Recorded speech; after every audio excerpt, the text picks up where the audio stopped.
Hello everyone, this is Sam of Historiansplaining. A historian tells you why everything you know is wrong. These lectures are on SoundCloud, iTunes, Stitcher, YouTube, and other platforms. And if you can help keep them coming, please go to my Patreon page and support at any level. The link is in the description. So for the past couple of weeks, I've been researching about the history of the Roma people, also colloquially called in English Gypsies. And I think today I want to talk about the origins of the Roma. Who are they? Where did they come from? How did they find a niche and a role in European society? And how have they persisted through time? And depending on how long it takes, I expect that probably I'll go up until the beginning of the modern age, basically up to the 1700s, and then leave off the modern period after 1800 for another lecture. And also, I might, if people are interested, I might do another about the so-called traveler community in the British Isles, which involves people of Roma descent, but is also a very complex and heterogeneous society and subculture of its own. So, who are the Roma? What do we mean by that term? What can we tell about their origins and how they ended up in Europe and what sort of role they've played in European civilization? So, who are Roma? What does this mean? Well, the Roma, or Romani, or Gypsies, are a broad group of related tribes and clans who live in various countries all across Europe and have been there in some way since at least the 14th century, if not earlier, who are originally descended from migrants from India, and who share certain similar social traditions and customs, particularly a shared traditional language, the Romani language, and some of whom, not all, but some of whom live an itinerant or semi-nomadic lifestyle. So the Roma are very difficult to count and classify if we want to know exactly who is Roma and how many are there. They are not a single unified group. They belong to various different branches, tribes, and clans, many of which are more local in their identification, who don't always refer to themselves or think of themselves as belonging to this larger Roma category. It's very difficult to count them also because in traditional censuses, they are not always distinguished from the broader general population. When they are, it's not always by consistent or easily interpretable labels. And many of them, especially nomadic and itinerant Roma, are often not counted at all. They may not even be treated as part of the population of a country. So it's very hard to pin down a number, but the best estimates are that there are around 10 million in Europe and about 2 or maybe closer to 3 million in other countries abroad, such as the US, Brazil, other Latin American countries, and Australia. The biggest single concentration of Roma is in Romania, in Eastern Europe, where they make up almost 10% of the population. There are also fairly large concentrations across Central and Southeastern Europe, such as in Greece, Hungary, and Slovakia. There are also smaller scattered communities across Western Europe, some of which are also fairly sizable, particularly in southern France. And as I said, these groups are very heterogeneous. They live different lifestyles. They have different names and identities for themselves. Different groups are more or less assimilated or integrated into non-Roma society. But the main unifying factor is the Romani language. So what are these complications about how these various people are called? Because as I said, they do not all traditionally call themselves Roma. And in fact, most of these peoples and tribes through the past several hundred years have tended to use other particular names, and also outsiders have tended to name them and speak about them in different ways. And we have to recognize this if we're going to understand the different stories and observations and facts that have been recorded about Roma through the years. So this general term Roma comes originally from a root word in the language, rom, which simply means man or adult, or more specifically, man who belongs to the group. So you could say tribesman. And then the plural of rom is Roma. So Roma basically just means the men or the folk or the people or tribesmen. And in this way, it's a very typical ethnonym. There are all kinds of tribes and ethnic groups around the world that have some basic name for themselves, which at root just means the men or the people. Further, speakers of Romani also distinguish between insiders and outsiders, so between members of the tribe and foreigners, whom they call Gadje. And so Roma is the plural noun for people who belong to the group, and Romani is simply the adjective form. So things that pertain to the Roma are Romani, and they use this adjective form to refer also to the common language, which also is normal. When one is speaking English, one uses the word English, which is an adjective, but it's also used to refer as a noun to the language. So all of this is not unusual. But the term Roma has really been taken up and adopted as a sort of broad umbrella term more in modern times, particularly in the last few decades since the 1970s, when there's been a movement towards unity, assertion of a group identity, and encouragement of study and advocacy for the Roma people. This has become sort of the main, you could say, politically correct term for people of this ethnic group, although still all sorts of Roma people use all kinds of other terms. So what are some of these other ways of referring to the Roma?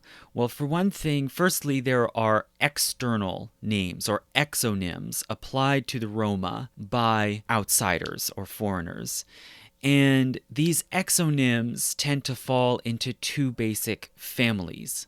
Firstly, there are exonyms or labels for the Roma that come from a root word, tsigan or tsingar.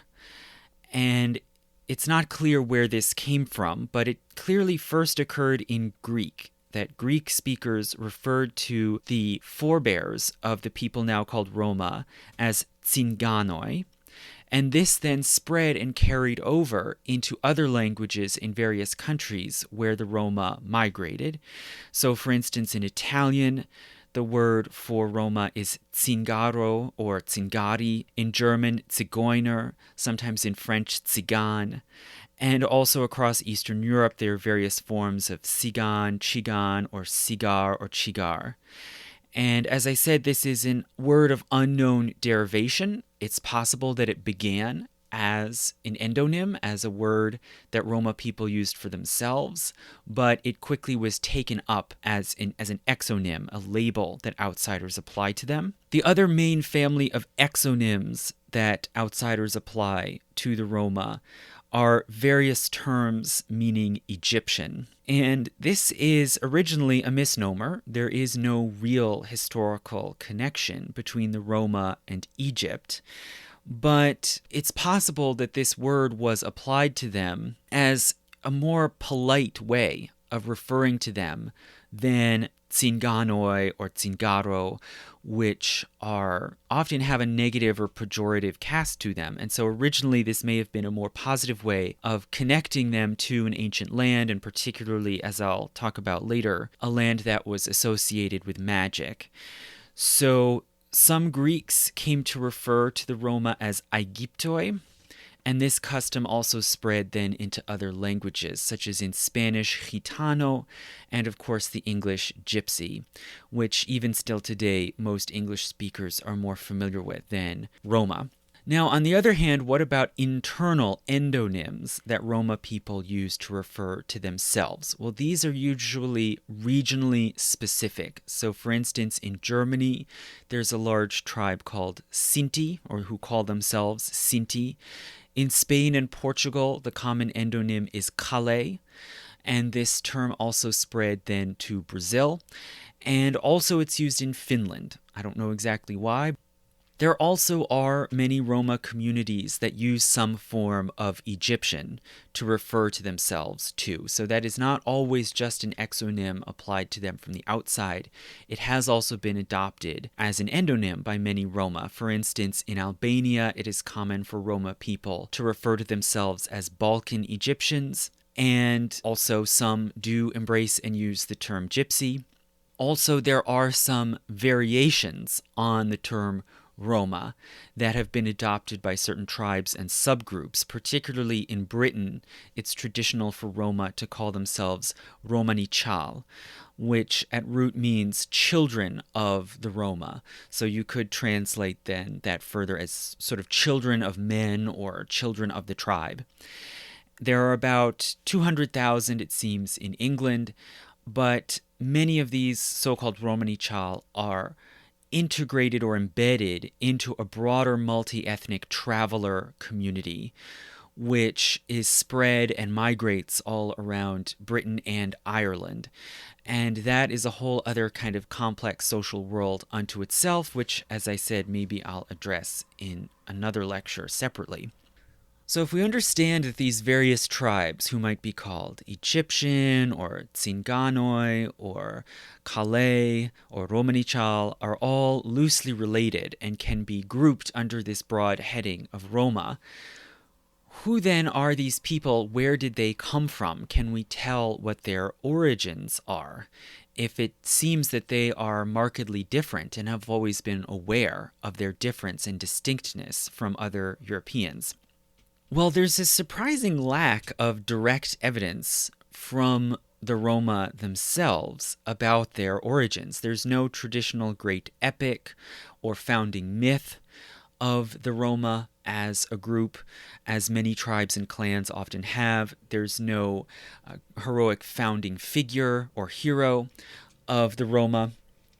And so we have to look in indirect ways at clues surrounding the Roma to try to determine where they came from.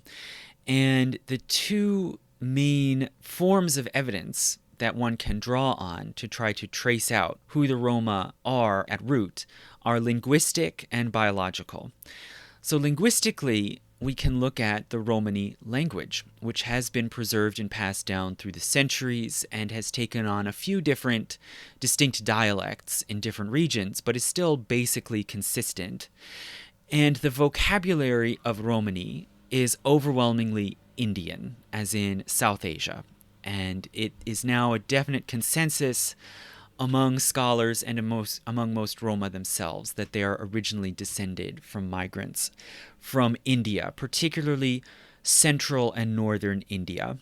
And it seems that Romani can be grouped as an Indic language derived largely from Sanskrit, with a great deal in common with other northern Indian languages. There is, though, a bit of a distinction between the vocabulary and the syntax. Whereas the vocabulary is very close to Central Indian languages, the syntax seems to be even more linked to northwestern India and languages like Punjabi. And for this reason, scholars have theorized that possibly the original progenitors of the Roma first migrated from central India northwestward and settled there for some period of time, took on more of the grammar and syntax of those languages before then continuing out northwestward out of India to Persia and other countries, eventually leading to Europe. The other form of evidence, as I mentioned, is biological, and some of it is just obvious, the physiognomy, and also the somewhat darker skin tone that is common among Roma people looks more similar to people of South Asian and Middle Eastern extraction to varying degrees. Of course, one can't be very precise about these things, and every population has intermixed repeatedly all through the years, so you can't be precise, but it is clear that they look more like they come from some part of southern or southwestern Asia. And in recent years, it has been possible to do genetic studies of Roma people, and it's clear that a great deal of their ancestry is definitely South Asian, and there are particular groups, again, in central and northern India, who seem to share distinctive genetic material with the Roma. So this biological evidence accords with the linguistic evidence. So all in all, it seems plausible that the Roma stemmed from a tribe or caste that emigrated en masse, first to northwestern India and then further westward into the Middle East and Eastern Europe. It's plausible then that this may have been a low-status caste or a persecuted group that had reasons to want to leave India, as well as maybe pull factors attracting them to the lands to the west where they might have had political or economic opportunities. And so you could think of the emigration of the original Roma as similar to religious conversion events that have happened through the years, such as low-caste groups converting to Christianity or Islam or Buddhism, faiths that do not emphasize the hierarchy and inequality of castes, like in traditional Hindu practice. Also, when one looks at the degree of divergence, exactly how different the Roma people are today to what might be their distant relatives in India, it makes sense to suppose that this emigration happened a long time ago, certainly over 1,000 years ago. One might guess maybe somewhere around 500 or so AD. And this is significant because that seems to coincide then with the decline and eventual breakdown of the Gupta Empire. So the Gupta Empire was a fairly stable, strong state that ruled over most of northern and central India in the 4th and 5th centuries, and then went into decline and broke up in the 6th century. And so possibly in the comparative chaos, uncertainty, fragmentation of that time, certain people, especially of lower caste groups, might have found it appealing to move westward into Persian territory, which comparatively was more stable, more prosperous at that moment. But this raises the question then, can we further pinpoint, or at least make a good guess, as to what the specific group might have been and their particular origin within Indian society that emigrated? And this is very sketchy and very speculative, but there are clearly very suggestive connections to a specific group in India called the Dom. So the Dom are a loose collection of local tribes and castes of mostly low status in central India. And these various tribes and castes don't have a great deal in common. They seem to have different languages and dialects, different religious practices. They probably don't have a common ancestor. But what they have in common is their activity and role in society. They are known as musicians, and also some, in addition to their traditional occupation as musicians, are metalworkers. And this word Dom, in their language, or various languages, means men or tribesmen, similar to Ram in Romani. But it seems that it also derives originally from the word for drum. And so it's connected right at its root with their association with musical performance. And words for drum seem to be originally an onomatopoeia, and the English word tom-tom has come into English from southern Indian languages, apparently also from the same root. And the Dom also have particular tribes and castes in central India who are called Dom, who are referred to under that label, seem to have particularly close linguistic and genetic similarities to the Roma. So it does make sense to think that the original Roma were connected or related to these Dom tribes in central India, but with a significant degree of divergence over time. And so it probably has been maybe 1400 or 1500 years since this initial emigration out of India began. So if we say that that seems to be currently our best guess as to where the ancestors of the Roma came from originally, can we say anything about what happened next? Are there any clues as to their westward migration that led eventually to Europe? Well, it seems that the earliest possible written references to ancestors of the Roma might come from Persia. And the important one in particular is in a classic Persian epic called the Shahnameh, which was written in the 10th century. So it describes many centuries of Persian history, including historical events, myth, fables, on up until the Islamic age. And it's quasi-legendary, but it may contain some real information. And in the Shahnameh, there is a passage discussing the reign of the Persian Emperor Bahram V, which was in the early 400s. And this passage claims that the Emperor Bahram was concerned that the common people of Persia had no access to music. And in order to fix this, the emperor asked the so-called King of India to send lute players into Persia. And several hundred of them supposedly then migrated into Persia.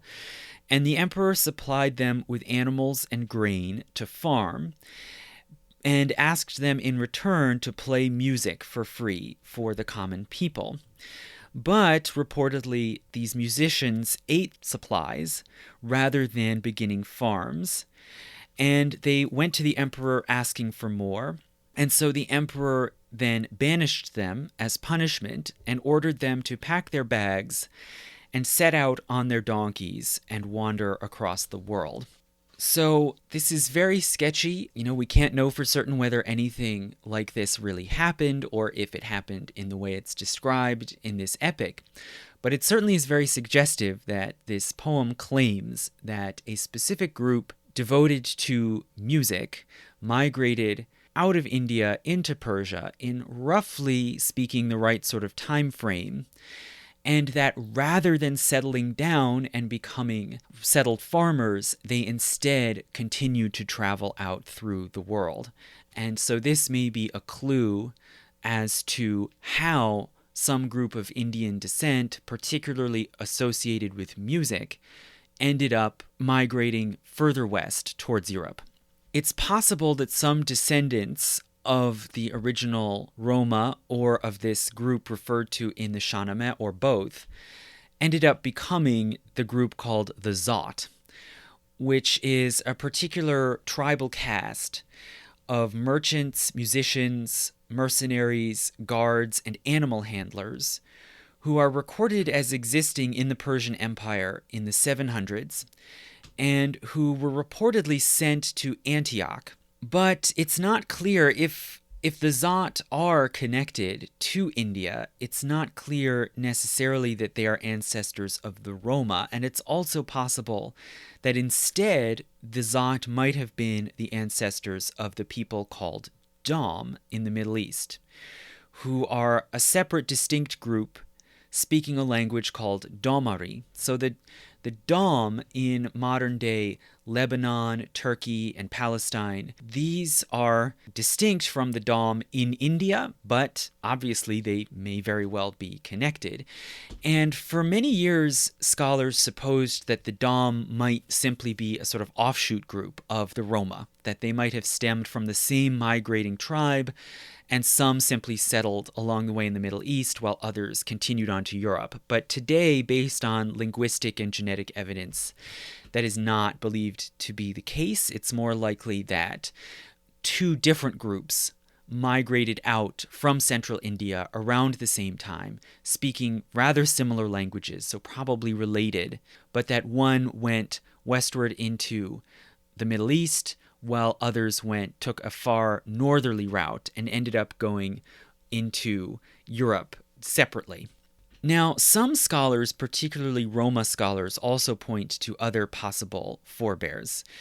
For one thing, in the early 1000s, so several hundred years later, a dynasty in what's now Afghanistan called the Ghaznavids began to raid down into India, and they took many prisoners.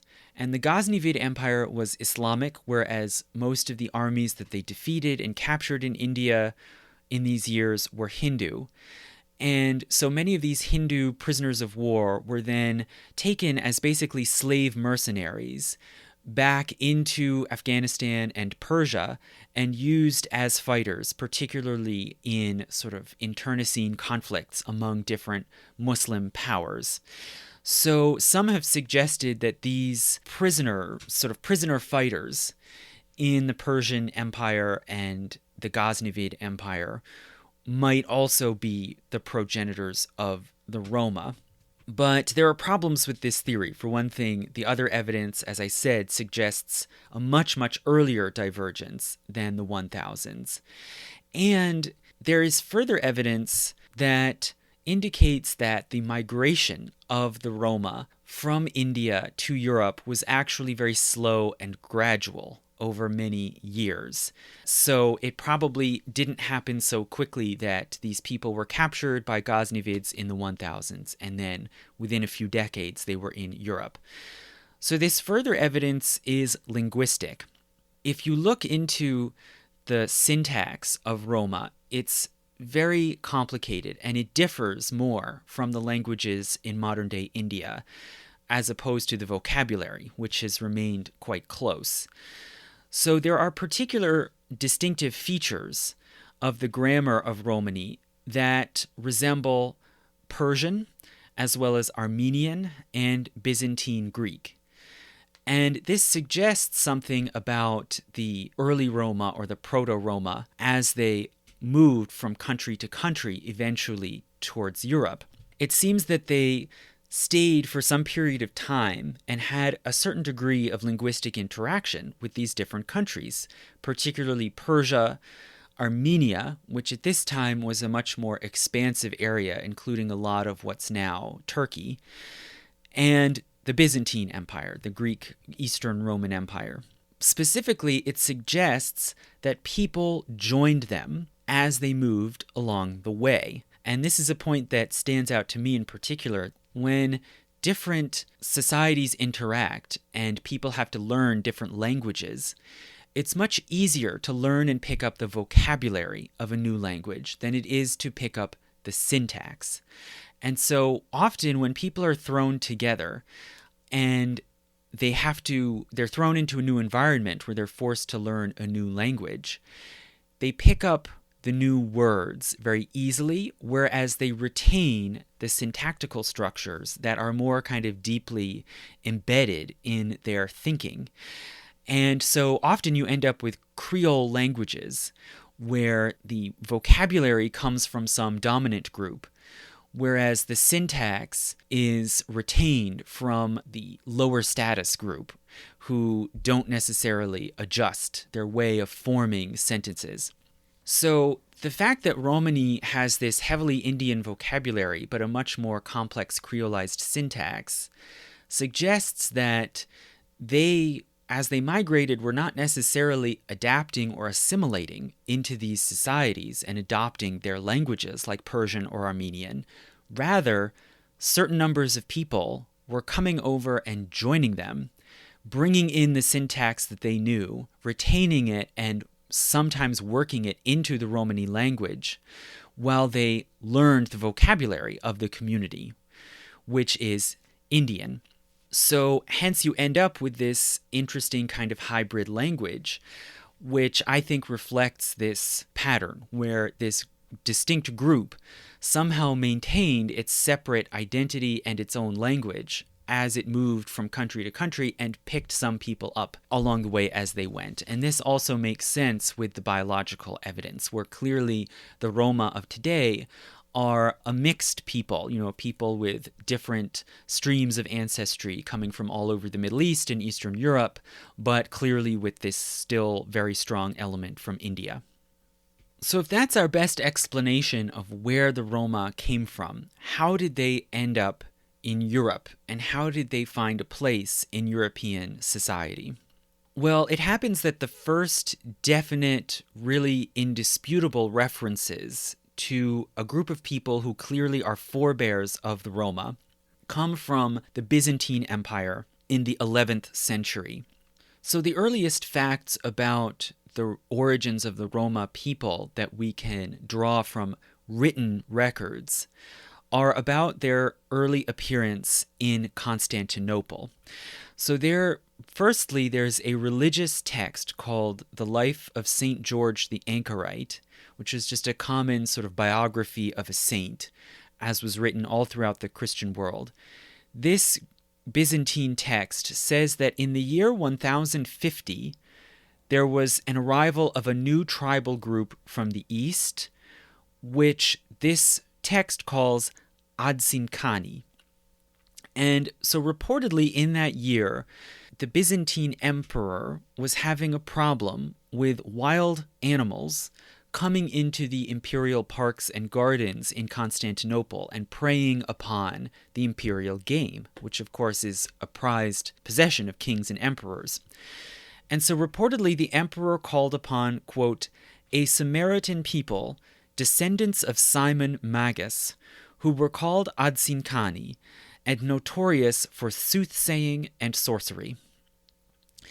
So this group comes in, and right from the beginning, as you can see, they're perceived as magical, right? They're known for soothsaying and sorcery, and they're described as descendants of Simon Magus, who is a figure in the New Testament, a sort of magician or sorcerer figure.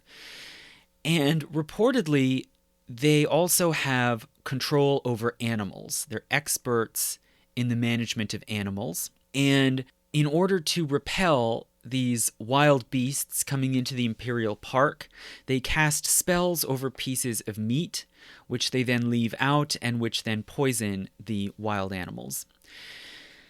So this is the first story we get about this group called Athenganoi, but they then show up again in later Byzantine texts, in narratives, travel accounts, and in church pronouncements and decrees. So particularly churchmen and theologians repeatedly condemn these people. They call them Athenganoi, which is just the close Greek equivalent of Athenganoi. We don't know where that word comes from, but it might possibly derive from an older Greek term, Athenganoi, which was applied to a fringe heretical Christian sect several hundred years earlier. And it seems that Athenganoi originally means forbidden or untouchable. So it may be that it's just a corruption of Athenganoi, but we really don't know.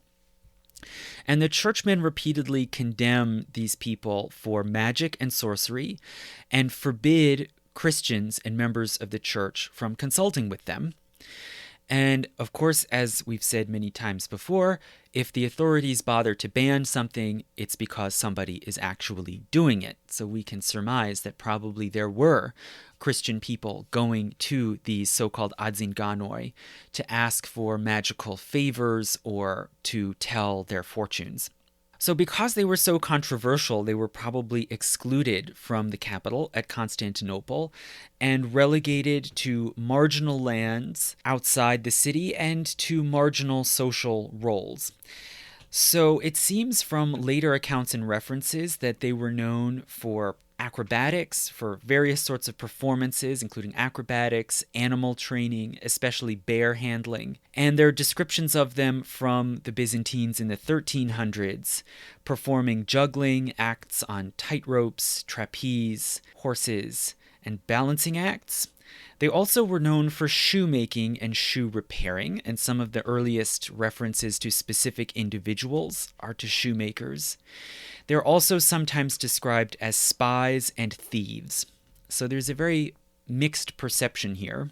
And there was a continuing association with magic and animals. So from the 13 and 1400s, there are references to snake charming and bear leading, and also to crafts like creating amulets, performing healings, particularly to protect against the evil eye. And the way that one treated and viewed these people, the so-called Athenganoi, depended a lot on one's opinions about magic. So magic obviously was seen as dangerous and a threat to many people, especially in the church, but also there were scholars and lay people who might take a more positive interest. And it seems that around this time, some began to refer to them as Egyptian in a positive light. There was an awareness that there was a coherent group, a sort of tribal group, that they could connect to Egypt. And particularly, it's doubtful that any of the people who first labeled them as Egyptian really literally thought that they were from Egypt. It's more likely that they connected them to Egypt because of the association with magic, and especially with the revival of Neoplatonism and the Hermetic texts. There was an increasing sort of positive interest in magic and in the sort of ancient knowledge of magic and sorcery deriving supposedly from Egypt. So by this time, by the 1300s, it's clear that they're also spreading beyond the area of Constantinople, westward and northwestward into Greece and the Balkans. And in the 1300s, there were early appearances of references to so-called Egyptian slaves in Wallachia, which was a kingdom basically in present-day Romania on the upper frontiers of the Byzantine Empire. And it seems that these people, from the earliest references to their presence in Wallachia, they were treated as slaves, and they were often bought and sold by princes and dukes with control over territory. In Greece, it seems that Roma moved fairly quickly westward, and there was a particular concentration of Roma in the Venetian colonies, the sort of outposts that were still technically under Byzantine suzerainty, but really, for all intents and purposes, were controlled and colonized by the Republic of Venice. And it's possible that these Roma moved into these Venetian colonies because this offered them opportunities for trade, and maybe also they had greater toleration and acceptance, perhaps for their economic usefulness in these Venetian outposts than they did in Constantinople. And it's clear that by the 1400s, they are a long-known, long-established group. And many travelers and visitors in these Venetian colonies referred to them as spies or thieves, or also as smiths, metalworkers. They also appeared shortly after in Ragusa, which is another independent republic, maritime republic on the Adriatic Sea, what's now called Dubrovnik, which was at that time a minor imperial power and a sort of rival, upstart rival of Venice. So Roma people might have migrated there for similar reasons. And in all of these towns and outposts, from the Adriatic down the western coast of Greece, it seems that they often formed suburbs or temporary encampments outside of towns. And they act as traders, laborers, innkeepers, millers, smiths, cobblers, and musicians.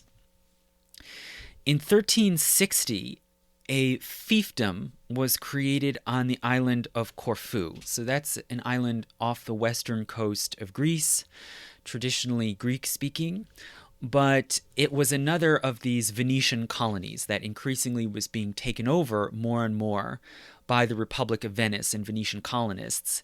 And so the Byzantine government gave a special grant of rights and privileges in Corfu to the Venetian colonists. And this grant was called the Feudum Athenganoi.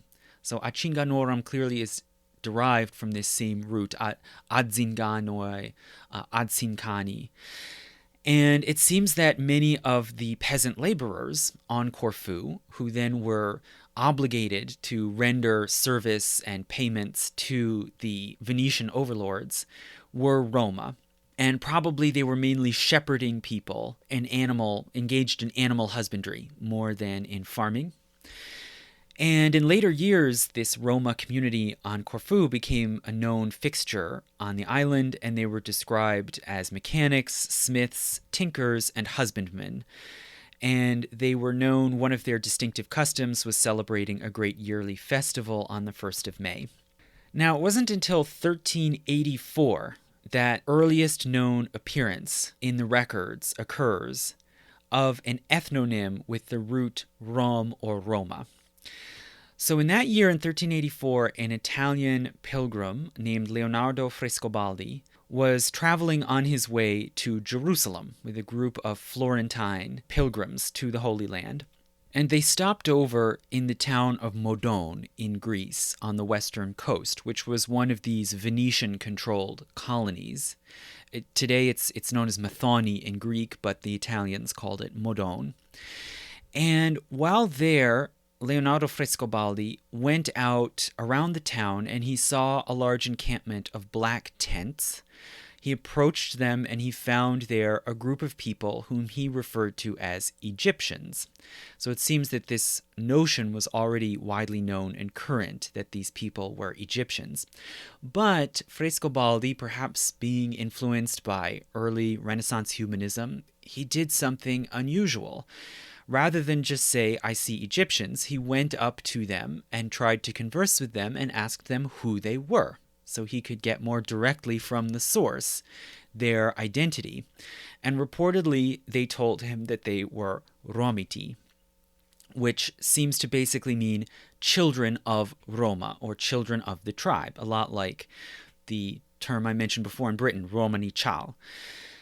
So this is the first known instance we can see where outsiders actually showed some curiosity in who these people were and how they referred to themselves. And this is where we first see some form of the name Roma appearing in writing.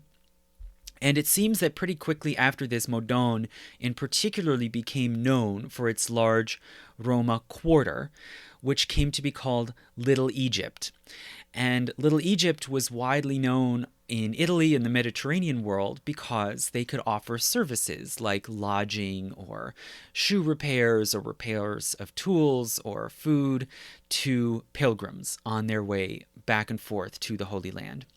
So we can see that they're starting to get some place in the European landscape by about 1400. And from that point onward, it seems that there were two main streams that emerged as Roma spread westward and settled more and more in widespread parts of Europe.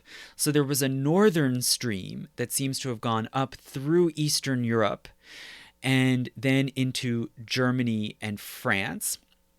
And in the early 1400s, we see the earliest references to the appearance of Egyptians or Athenganoi of one sort or another in Germany and France, and then further into Britain and Scandinavia around 1500, and just about everywhere else by 1550. So they're really all over Eastern, Central, and Northern Europe by the mid-1500s.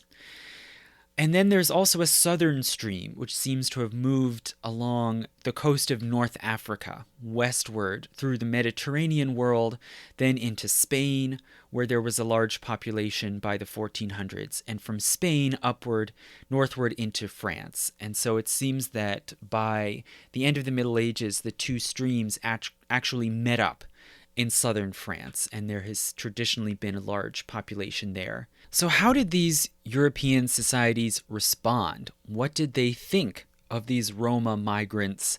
How did they react to them? Where were they allowed? Well, it seems there was tremendous confusion and ambiguity about who these people were and how to treat them when they show up in these various societies. So there's a lot of contradiction, a lot of back and forth. Their legal status was constantly changing. They were accepted and then expelled and then accepted again over and over again. One reason why some of them were accepted into these various realms was that they were often perceived, because they were habitually itinerant. They were perceived as pilgrims. And pilgrimage was a very honored and important activity in late medieval Europe. It was something that penitent Christians did, and there were even many so-called professional pilgrims who spent most of their lives traveling around from one site to another as a kind of act of piety.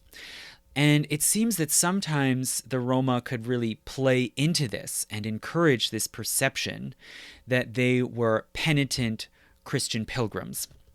So the authorities, especially civil and royal authorities, were often very uncertain and fickle in how they reacted to the Roma. There were cycles of laxity and tolerance followed by crackdowns. In Spain, different regions and subsections of Spain would often treat the Roma very differently and issue expulsion orders, which then might be countermanded. The Roma might simply move from one region across a border to another and then come back. There was this sort of repeated, unending cycle. But ultimately, the disposition of the Roma was up to royal authorities. They had the final decision in who could live in their realms and on what terms.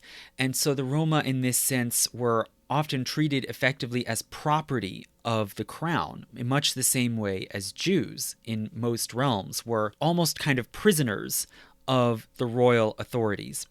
Exactly where the Roma were and what they did, when and where, is very difficult to trace because of the inconsistency, for one thing, in how they're referred to. There's no consistent name or terminology for referring to these people, and sometimes names would come up and attach to Roma or particular groups of Roma, and then be sort of bandied about and morph in their meaning and reference. And an interesting example of that is that a large Roma group for a time lived in the kingdom of Bohemia and then were given letters of safe passage from the Bohemian royal government to move abroad, and many went westward from Bohemia into France, carrying these letters of protection, and hence they were called Bohemian.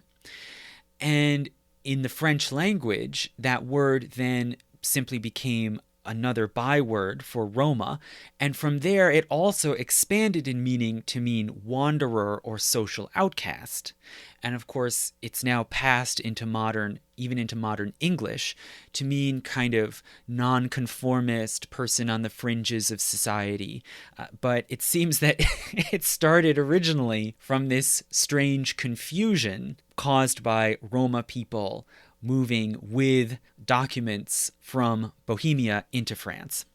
And further, it's also very difficult to trace out what the Roma were doing and where they were and how people responded to them, because probably most of the time they were not taken note of as necessarily so interesting or distinctive, at least in much of Southern and Eastern Europe.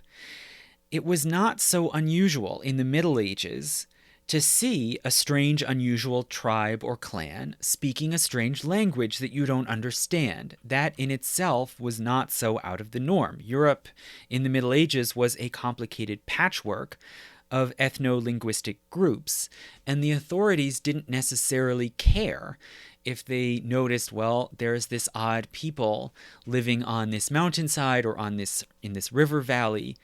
That didn't necessarily matter unless you saw them presenting an opportunity or presenting a threat. So this situation where you could just kind of pass by the Roma and shrug it off as just another odd tribe in the mix, this only changed gradually later with the rise of modern states and eventually nation states, which assume that you ought to have a homogeneous population. Now, as I've been saying, a lot of these Roma people continued to be itinerant and to move from place to place, but also increasingly in the 13 and 1400s, a lot of them settled down, formed more permanent villages or at least long-lasting encampments, and started to take up a certain lasting or permanent role in European society. So, how did this happen, and how did people react to this development? How were they integrated or not integrated in? Well, basically, in Central and Eastern Europe, there was a solidification of repression and servitude. So the basic thinking was, if Roma are going to live permanently in these domains in Central and Eastern Europe, they must be at the bottom of society, and they must be in a position of servitude under the control of some authorities. So as I mentioned before, in Wallachia, large numbers of Roma were slaves and continued to be for hundreds of years. They were reduced to servitude, it seems, in large part to prevent them from leaving. Powerful lords saw Roma as useful, as offering valuable craft skills like metalworking and animal training, and they didn't want them to simply keep migrating, so they reduced them to a position of servitude where they could be kept as slaves on certain domains. Usually they would be held as whole families, so a family or a clan would belong in some sense to a lord. They'd sometimes be traded, bought and sold, or given as gifts to monasteries. So there was a particular population of enslaved Roma under the domination of landowning monasteries. And many of these Roma were put to work in making clothes, in building, in cooking, and domestic service. Anyone who married in to a Roma family was then also automatically enslaved. In the Habsburg Empire, the number of Roma was much smaller, but they were enserfed, so they were reduced to the status of servitude of the lowest status peasants. In Northern and Western Europe, the reaction was a little more complicated, and there was continuing ambivalence and contradiction in how the local peoples in Northern and Western Europe viewed and treated the Roma. So there was repeated condemnation by churchmen who viewed them as sorcerers and as threats to the authority of the church. But there continued to be some lingering perception of them as sort of holy pilgrims all through the 1400s, and this didn't really end until after 1500. There was also increasing curiosity, on the other hand, by scholars, especially in certain countries in Northern Europe, like Scotland and the Scandinavian kingdoms. Educated people became interested in their history, their customs, their language. And in England, there was the first sign of scholarly interest in understanding and analyzing the Romany language.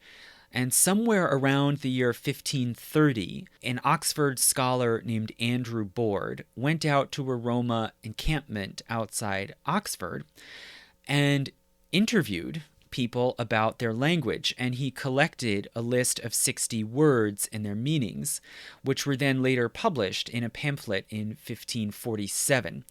And it's a bit ironic that this same time, about 1530, that Board was trying to begin study of Romany speech. This was the same year as an act in the Kingdom of England called an Act Condemning Outlandish People Calling Themselves Egyptians.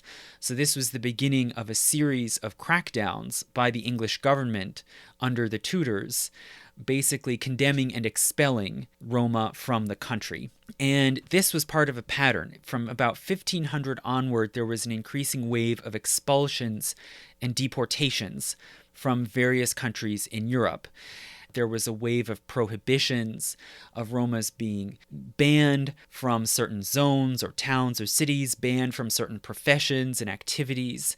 And often these prohibitions were backed up with threats of whipping, scourging, or even execution. And it seems that this pattern started initially in Central Europe when the Roma were officially condemned as spies in the Holy Roman Empire in the year 1500, and then it spread outward from there. And there are probably two related factors fueling this rise of persecution against Roma. One was the rise and success of the Ottoman Empire, a Turkish Islamic empire that came out of Central Asia and now was invading and occupying a lot of Europe. And so there was this increased suspicion that the Roma were somehow agents or in league with the Turks. And also, this was the same time as the witch hunt and the increasing paranoia around witches, which also was particularly concentrated in Central Europe and the Holy Roman Empire. And so it doesn't seem that the Roma were necessarily called witches, but there was a sort of increasing general fear and atmosphere of paranoia that someone was sabotaging society from within, someone was in league with the devil and using evil magic or sorcery to harm the Christian world. So clearly the witch hunt and anti-Roma hatred were connected. The biggest exception, as you go through the 1500s, the biggest exception to this pattern seems to be Scotland, where the Scottish royal government was comparatively much more friendly and tolerant towards the Roma and more interested in them. And there's even one surviving document which claims that an unnamed king of Scotland was healed by a so-called gypsy. And it doesn't say who this is, but it might have been James VI, who spent several years in France in the 1580s, at which time he may have come into contact with the larger Roma population there. So it was possible for Roma, who had these different skills and services, to sometimes win favor from the authorities. But the overall pattern through the 15 and 1600s was rising persecution and greater repression and expulsions. And this was also the same time, of course, that these Northern and Western European powers were colonizing the New World. And some of them, particularly England, but also others, were rounding up unwanted people and shipping them off to the colonies. So many Roma were rounded up, imprisoned, in some way condemned, and sent to the colonies. So significant numbers migrated from Portugal to Brazil, and there's a very significant and long-established so-called Calais community in Brazil. Smaller numbers from England were deported to Virginia, and it seems that there was a certain Roma element in the sort of forced labor servant population in colonial Virginia, which over time intermarried and blended with the African American population. Also, it seems several clans were deported from France to Louisiana. Particularly a large group in northern France were sent on a particular ship to the Louisiana colony, which was a very dangerous environment, very disease-ridden, where many thousands of French prisoners were forcibly sent to try to build up that colony very quickly in the early 1720s. So some Roma were caught up in that movement. And it seems that this group of Roma that were sent to Biloxi were able to regather as a group and form lasting concentrated settled groups, one at Biloxi and another at Alexandria on the Red River. And there are records going up into the 19th century of the continuing existence of this group and of their identity as so-called Egyptians. But over time, it seems that these Egyptians in Louisiana gradually intermarried with other people, particularly Native Americans, and sort of blended in to those tribes and nations in the lower Mississippi Valley.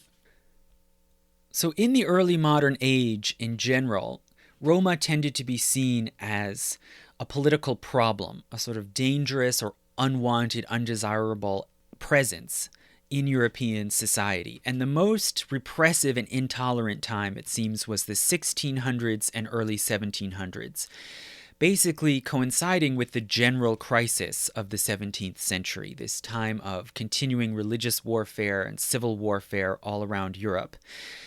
Roma often were simply lumped together indiscriminately with rogues and vagabonds who are greatly feared by these new growing royal states that are afraid of possible sources of rebellion or resistance. So they're seen as a destabilizing, possibly subversive element.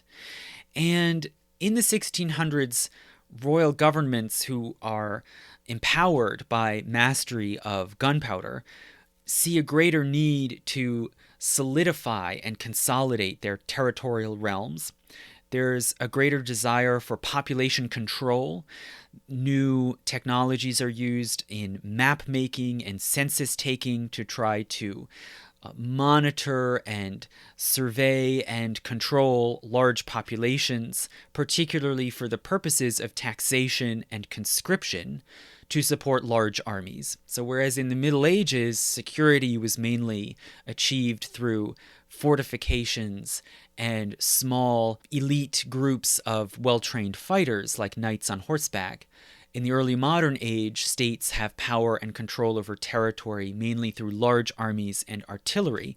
So you need to really control populations, and there's a greater desire for uniformity, homogeneity, and the rudiments of what we would now today call a nation state. And this, of course, makes the Roma a big problem, and there's a lot of ambivalence about how to count or label the Roma, and whether to try to integrate them into a national society or simply expel them. And there's a rise through the 16 and early 1700s. There are many mob attacks, repeated expulsions, exclusions, again, from towns and villages and occupations. And sometimes in England would often be the most extreme. They could be subject to immediate execution if caught anywhere in England, at least in some periods of time when some laws and decrees were in force. So if the environment was so hostile in this early modern period, why did the Roma persist as a distinct group? Why did they not either assimilate and blend into society or die out? Well, it seems that there is a complex combination of internal and external factors that made it possible for the Roma to continue and perpetuate themselves through time in this, at least politically, hostile environment. So what are some of these internal and external factors? Well, internally, there was a certain degree of acculturation. The Roma did adopt some important customs and beliefs from the European countries they lived in. Certainly by 1400, most had become Christian, and the different groups and tribes tended to conform to the local churches in the countries where they lived. So they were Eastern Orthodox in the Byzantine Empire, they were Roman Catholic in Catholic countries, and after the Reformation, they become Protestant in Protestant countries, and also some in the Ottoman territories become Muslim. So they adopt certain crucial religious beliefs and practices which make them more acceptable in the eyes of authorities. Many of them also become bilingual or multilingual, so they can communicate, trade, speak up for themselves at the same time that they continue to pass on the Romani language. And there are also important internal customs, distinctive customs and practices that set the Roma apart from the outsiders, from the Gadja, and that help to ensure internal cohesion and continuity. So they have a complex social organization, particularly into clans called vizi, and these clans have clear leaders with the authority to settle disputes and tamp down conflict within the Roma community. So there's very little violence in the Roma community. And there are very complex codes and taboos, usually involving boundaries between the pure and the impure. And this overall system of traditions and taboos and prohibitions is sometimes called Romani pen, or the Romani way, or Romani law. And there's this repeating theme of maintaining the boundaries between the pure and the impure, and distinguishing between honorable and dishonorable conduct, between the male and female realms of activity, between clean and unclean food. And there are very early stories and early accounts of the Roma of their custom, at least in some times and places, a custom of not accepting food directly from a stranger's hands, but rather having it left on the ground for a period of time before you pick it up, sort of signaling this desire to maintain boundaries and avoid impurities. Boundaries between the upper and lower body, which are seen as symbolic of the sort of pure and honorable realm versus the impure. There is an enduring, very strong taboo against exposure of the lower body, and this was sometimes used against them by enemies as a sort of mental torture to force Roma people to expose their lower bodies, which is extremely unclean and humiliating. And boundaries between insiders and outsiders, right? Between Roma, the people of the tribe, and Gadje, foreigners. There are limits on contact, fraternization, and particularly intermarriage with outsiders. And there are certain taboo customs, like one cannot take up any Gadje dwelling place, a home or even a field, without doing some sort of ritual cleansing. And all these things that are unclean or impure are called marime, and they have to be somehow managed by being avoided or cast out or cleansed out. And all of these customs I'm describing should make sense and should sound very familiar if you are aware of the Indian caste system, where Indian society is traditionally divided into castes and tribes that maintain boundaries, such as whom you can marry, whom you can eat with or not eat with, where you can live, what occupation you can practice, and so on. So it seems that this sort of set of attitudes about activity and about boundaries between pure and impure carried over from India, most likely, and helped to maintain a cohesive, distinct group as they migrated westward.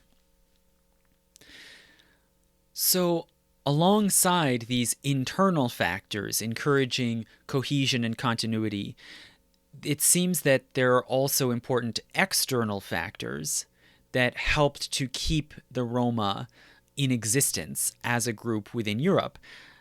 Specifically, the Roma seem to have taken on a specific social role and niche that made them useful or advantageous to European civilization as a whole, much like castes in India can take on particular social and economic roles. Likewise, the Roma stepped into a particular niche in European society.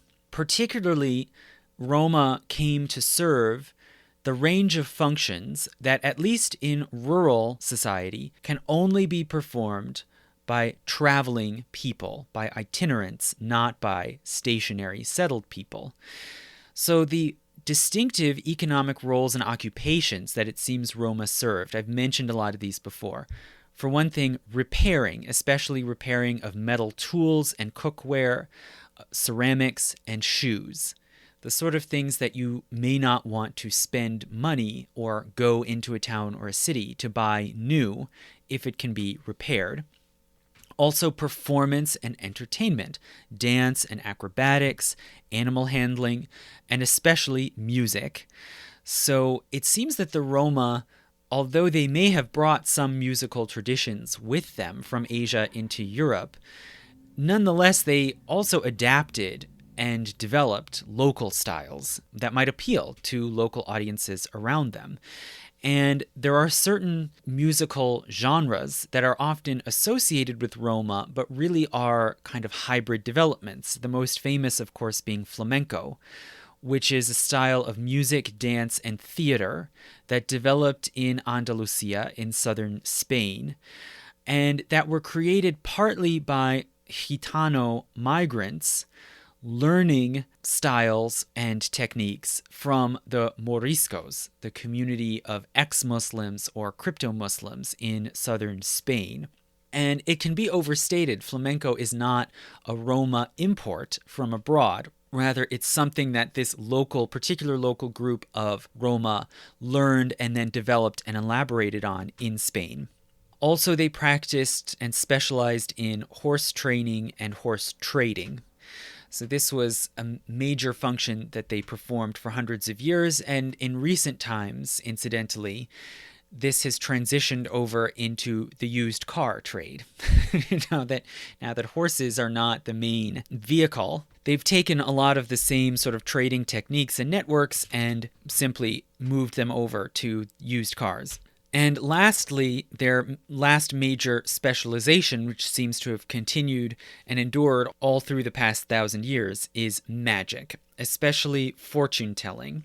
And it seems that at least in recent years, according to ethnographers, a lot of the Roma practitioners do not necessarily believe in the magic that they purportedly perform. They don't necessarily really think that they're literally telling the future or performing divination with tarot cards, but rather they play into the perceptions and the general widespread beliefs and superstitions of the wider population.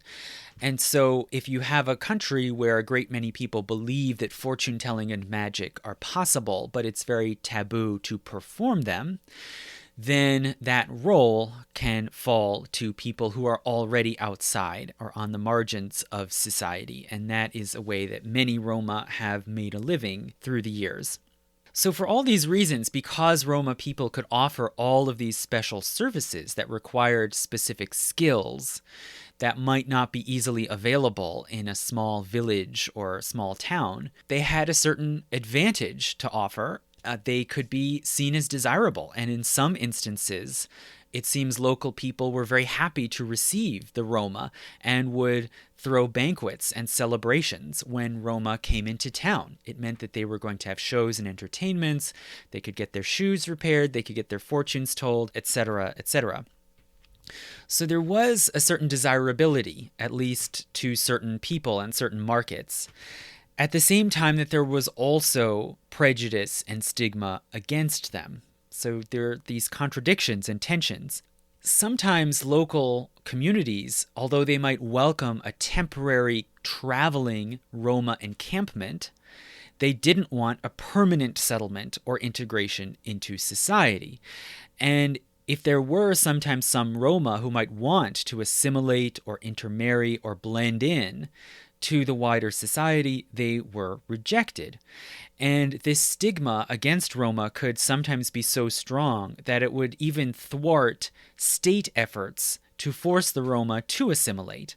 For example, the Empress Maria Theresa of Austria in the mid-1700s tried to force Roma to settle permanently in place, and even then to alienate children from the Roma in order to assimilate them into the wider society.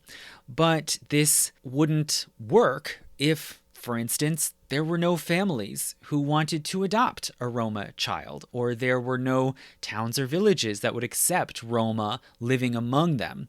This could simply make a scheme like this unworkable.